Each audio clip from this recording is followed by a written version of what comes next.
Sobat Youth GKI Kanaan dimanapun kalian berada, apa kabar semuanya? Semoga semua dalam keadaan sehat dan bersuka cita ya. Jumpa lagi dalam Saat Teduh Bareng Yuk di hari Sabtu ini, tanggal 19 Juni 2021.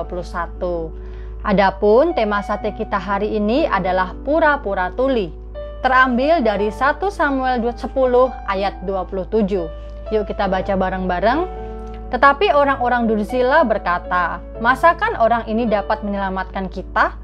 Mereka menghina dia dan tidak membawa persembahan kepadanya. Tetapi ia pura-pura tuli. Teman, ada sebuah cerita nih. Jadi, ada seorang perempuan yang terkenal suka bergunjing alias si lambe turah, mendatangi raja dengan banyak keluhan negatif mengenai saudaranya. Terus si raja menjawab, "Itu bukan urusan saya." Perempuan itu pun mengganti topik pembicaraan dong.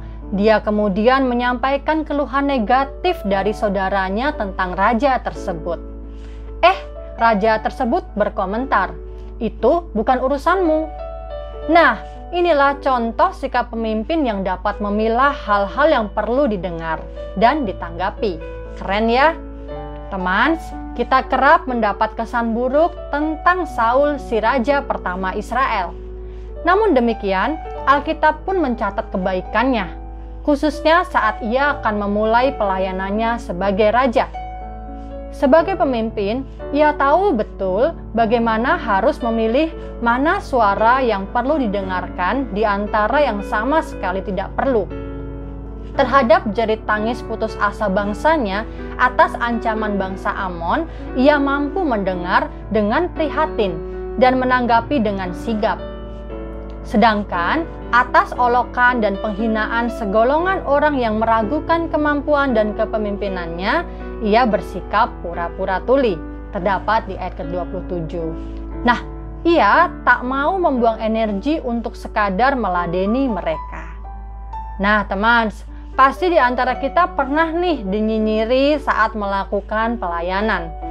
Dibilang jelek lah, dibilang gak maksimal lah, dibilang dandanannya gak maksimal lah, dan sebagainya. Apakah pendapat miring dan bernada nyinyir dari orang lain saat kita tengah menjalani pekerjaan pelayanan yang Tuhan percayakan kerap melemahkan kita? Kita lantas habis tenaga dan pikiran karena menanggapinya. Maka teman, mintalah hikmat dan kesabaran darinya sehingga kita dapat memilah dan memilih mana yang perlu dan tidak perlu kita tanggapi secara serius. Supaya kita tetap berfokus pada panggilan Tuhan dan tugas utama yang mesti kita kerjakan. Tuhan memberkati. Hai semuanya, itu tadi Satu Teduh kita hari ini.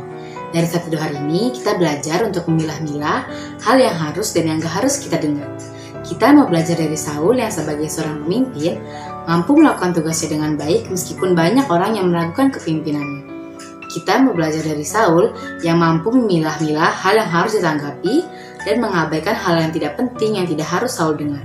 Kita mau belajar untuk memberikan yang terbaik di pelayanan kita buat Tuhan dengan meminta hikmah dan kesabaran dari Tuhan agar kita bisa tetap berfokus pada panggilan Tuhan dan tugas utama yang mesti kita kerjakan.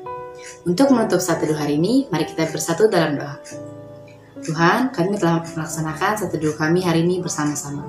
Terima kasih Tuhan atas penyertaan-Mu hingga sampai saat ini kami masih bisa bersatu teduh Tuhan dan masih tetap bisa menjalankan perintah-perintah-Mu. Tuhan, berkati anak-anak-Mu Tuhan untuk dapat melakukan perintah-Mu Tuhan yang Kau perintahkan kepada anak-anak-Mu. Tuhan, berkati kegiatan anak-anak-Mu setelah ini Tuhan. Tuhan yang sertai dan Tuhan yang berkati. Dalam Tuhan Yesus kami telah berdoa. Amin. Teman-teman, jangan lupa ya, besok akan ada ibadah online di channel ini. Jadi jangan lupa untuk ibadah besok ya. Terus di hari Senin nanti, kita ada Satu Teduh bareng lagi di channel ini. Yuk kita sama-sama bagikan materi Satu Teduh kita ke teman-teman yang lain, supaya makin banyak orang yang dapat berkat. Kalian punya pergumulan atau pertanyaan? Ayo DM Insta Youth GKI Kanaan dan dengerin juga podcast Youth GKI Kanaan. Jangan lupa juga hari ini kita ada Zoom Fellowship di jam 7 malam. Nah, untuk linknya nanti akan di-share di grup WA dan grup lain teman-teman. Jangan sampai lupa buat join ya. Have a blessed weekend. Tuhan Yesus memberkati.